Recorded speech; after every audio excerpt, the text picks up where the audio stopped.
Hi everyone, আসসালামু আলাইকুম। আশা করছি আপনারা সবাই ভালো আছেন। আমি আল্লাহর রহমতে ভালো আছি।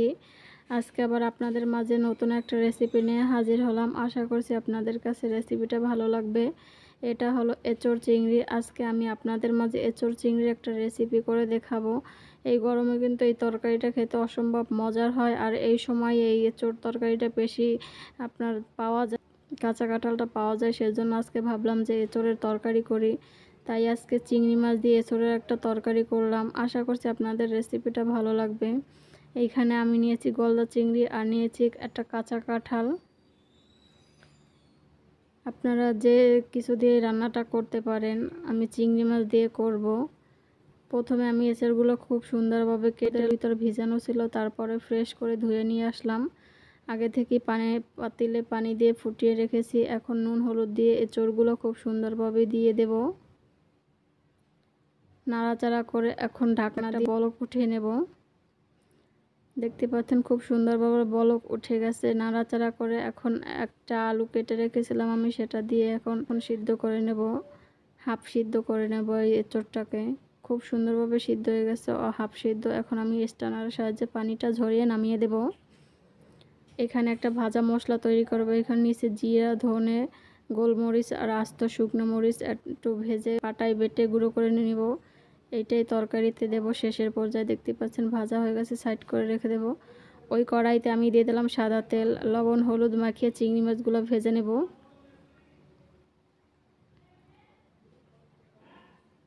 খুব সুন্দর মাছগুলো ভাজি করে নেব। ভেজে নেওয়া হয়ে গেছে, এখন আমি নামিয়ে নিলাম। ওই তেলের ভিতর আমি এঁচোড় সিদ্ধ করে রেখেছিলাম, সিদ্ধ করে এঁচোড়গুলো দিয়ে এখন নাড়াচাড়া করে অল্প লবণ হলুদ দিয়ে ভালো করে ভেজে নেব।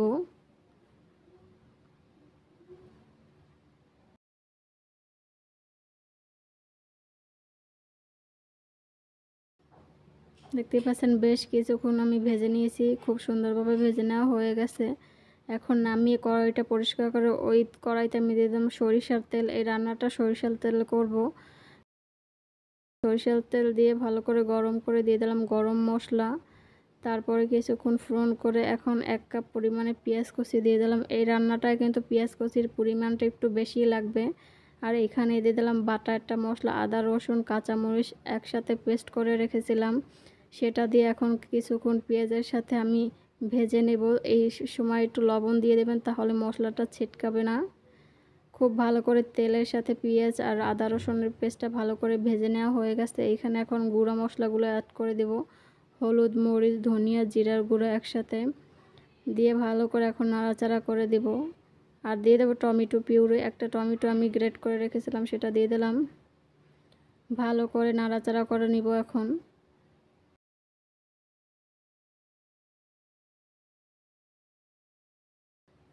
টমেটোর সাথে ভালো করে কষানো হয়ে গেছে, এখন অল্প পরিমাণে পানি দিয়ে মশলাটা কষিয়ে নেব।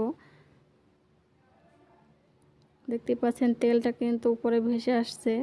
বেশ কিছুক্ষণ কষিয়ে নিয়েছি। এই মশলাটা যত ভালো কষানো হবে এই তরকারিটা খেতেও কিন্তু ততটাই মজার হবে। খুব ভালোভাবে মশলাটা কষানো হয়ে গেছে। এখন আগে থেকে ভেজে রাখা এঁচোড় আর আলুগুলো আমি দিয়ে দিলাম। দিয়ে ভালো করে মশলার সাথে কিছুক্ষণ এঁচোড়টাকে কষিয়ে নিব। ধৈর্য সহকারে এই রান্নাটা করলে কিন্তু খেতে অনেক মজার হয়। একবার অবশ্যই ট্রাই করবেন। দেখতে পাচ্ছেন খুব সুন্দরভাবে মশলার সাথে অনেকক্ষণ যাবত কষিয়ে নিয়েছি। এখন আমি এখানে গরম পানিটা অ্যাড করে দিলাম পরিমাণ মতো পানি দিয়ে। এখন আমি একটা বলক উঠিয়ে নেব। ঢাকনাটা দিয়ে দিলাম।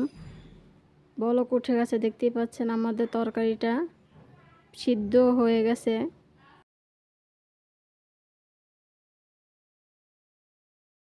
এখানে দিয়ে দেব গরম মশলার গুঁড়া, দিয়ে ভালো করে নাড়াচাড়া করে মিশিয়ে নিব। আবার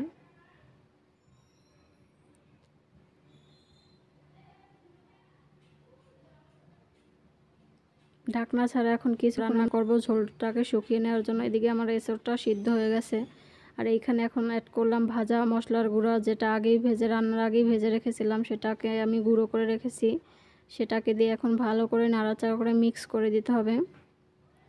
দেখতে পাচ্ছেন খুব সহজে কিন্তু তৈরি হয়ে গেল এঁচোড় চিংড়ি।